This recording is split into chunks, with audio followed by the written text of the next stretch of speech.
सामने अक्ल भी काम करना बंद कर देती है। ये कहावत आज मध्य पूर्व की राजनीति में बिल्कुल सटीक बैठ रही है, क्योंकि जिस देश के पास तेल का पहाड़ है, दुनिया के सबसे बड़े रक्षा बजट में से एक है, वही देश आज इतना घबराया हुआ दिखाई दे रहा है कि उसके फैसले समझ से परे लग रहे हैं। हम बात कर रहे हैं सऊदी अरबिया की। मिडिल ईस्ट में ईरान, इजराइल और अमेरिका के बीच बढ़ते तनाव ने सऊदी अरब को एक ऐसी स्थिति में ला खड़ा किया है कि अब वो एक साथ हर दिशा में हाथ बढ़ा रहा है। कभी इंडिया के साथ बड़ी ऊर्जा साझेदारी की बात करता है, कभी चाइना को अपने यहाँ निवेश के लिए बुलाता है और कभी सुरक्षा के लिए पाकिस्तान की ओर देखता है। यानी सऊदी अरब एक नई रणनीति की ओर बढ़ा है, जिसे राजनीतिक एक्सपर्ट ओडीडी यानी कि ओमनी डायरेक्शनल डिप्लोमेसी कह रहे हैं। लेकिन सवाल ये है कि क्या ये रणनीति मजबूरी है या डर से लिया गया दिशाहीन फैसला है। दरअसल मध्य पूर्व में पिछले कुछ समय से तनाव लगातार बढ़ा है। एक तरफ ईरान की मिसाइल और ड्रोन क्षमता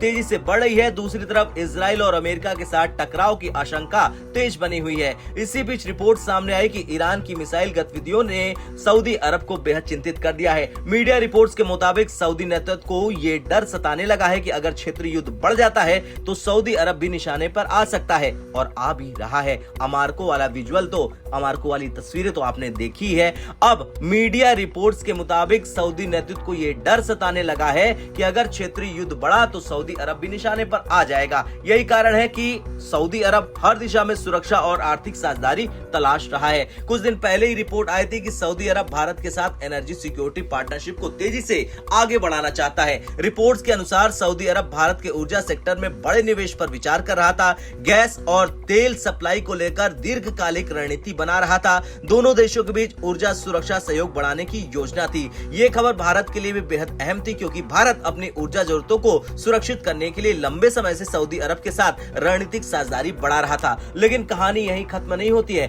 भारत के साथ साझेदारी की खबर आए एक हफ्ता भी नहीं बीता था कि सऊदी अरब ने अचानक चीन के साथ बड़ा कदम उठा लिया। अब सऊदी अरब ने चीन को अपने ऊर्जा सेक्टर में निवेश के लिए बुलाया। यानी जो सऊदी अरब भारत में निवेश की बात कर रहा था, वही अब चीन से कह रहा है कि आओ और हमारे यहाँ निवेश करो। ये बदलाव इतना अचानक था कि कई रणनीतिक एक्सपर्ट हैरान हो गए। लेकिन असली चौंकाने वाली खबर इसके बाद आई। रिपोर्ट के मुताबिक सऊदी अरब ने चीन के साथ करीब $5 अरब का रक्षा समझौता किया। ये सौदा चीन के नए लड़ाकू ड्रोन से जुड़ा था, विंग लूंग 3। ये ड्रोन चीन के सबसे आधुनिक ड्रोन में से एक बताए जा रहे हैं। चीन का दावा है कि इसकी ऑपरेशनल रेंज 10,000 किलोमीटर तक हो सकती है। ये 40 घंटे तक लगातार उड़ान भर सकता है। इसमें एआई आधारित टारगेट लॉक सिस्टम है, जो 0.3 सेकंड में लक्ष्य को पकड़ सकता है। इलेक्ट्रॉनिक वॉरफेयर से इसे जाम करना मुश्किल है। सुनने में ये सब बहुत प्रभावशाली लगता है, लेकिन समस्या है कि ये ड्रोन अभी तक किसी बड़े युद्ध में खुद को साबित नहीं कर पाए हैं। और अगर आप चीन के हथियारों को देखें तो ईरान में किस तरह से चीनी एयर डिफेंस सिस्टम फुस हो गया, पाकिस्तान में किस तरह से भारत की मिसाइलों ने चीनी एयर डिफेंस सिस्टम के परखच्चे उड़ा दे, और वेनेजुएला का हाल तो आपने देखा ही। जैसे ही ये खबर सामने आई, अमेरिका की ओर से सऊदी अरब को चेतावनी दी गई। अमेरिकी एक्सपर्टों का कहना है कि चीन के कई हथियार सिस्टम दावे में मजबूत हैं, लेकिन असली युद्ध में कमजोर साबित हुए हैं। यानी सऊदी अरब जिस सिस्टम पर अरबों डॉलर खर्च कर रहा है, वो वास्तव में कितना प्रभावी होगा, ये अभी तक स्पष्ट नहीं है। अब सवाल उठता है, आखिर सऊदी अरब ऐसा क्यों कर रहा है? असल में सऊदी अरब एक ऐसी रणनीति अपना रहा है जिसमें वो हर बड़ी ताकत के साथ रिश्ते बनाए रखना चाहता है। अमेरिका के साथ सुरक्षा, चीन के साथ निवेश और टेक्नोलॉजी, भारत के साथ ऊर्जा साझेदारी, पाकिस्तान के साथ सैन्य सहयोग। यानी सऊदी अरब किसी एक शक्ति पर निर्भर नहीं रहना चाहता है। लेकिन एक्सपर्टों का मानना है कि ये रणनीति मजबूती नहीं बल्कि डर की निशानी हो सकती है। भारत और सऊदी अरब के रिश्ते पिछले कुछ वर्षों में काफी मजबूत हुए हैं, ऊर्जा, व्यापार और रणनीतिक सहयोग में बड़े समझौते हुए। लेकिन अगर सऊदी अरब इसी तरह हर दिशा में अचानक फैसले करता रहा तो भारत को भी अपनी रणनीति पर दोबारा विचार करना पड़ सकता है, क्योंकि अंतर्राष्ट्रीय राजनीति में सबसे जरूरी चीज होती है विश्वास और स्थिरता।